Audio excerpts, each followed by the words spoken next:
Welcome to the Bomas of Kenya, a living museum that celebrates the cultural diversity of Kenya's different ethnic communities. Founded in 1971, the Bomas of Kenya is a showcase of the country's traditional music, dance, and customs of Kenya and represent the various tribal groups in Kenya. The Bomas of Kenya offer visitors a glimpse into the history and way of life of Kenya's different tribes, with traditional homes and artifacts on display.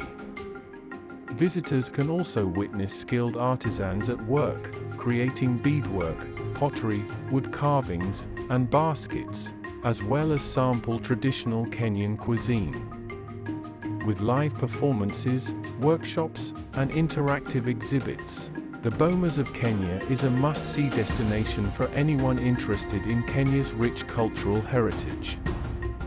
Visitors rave about the immersive experience at the Bomas of Kenya, praising the beautiful traditional dance performances, informative exhibits, and the opportunity to learn about Kenya's diverse ethnic groups.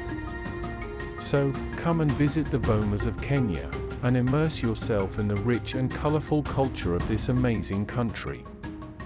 It's an experience you won't want to miss.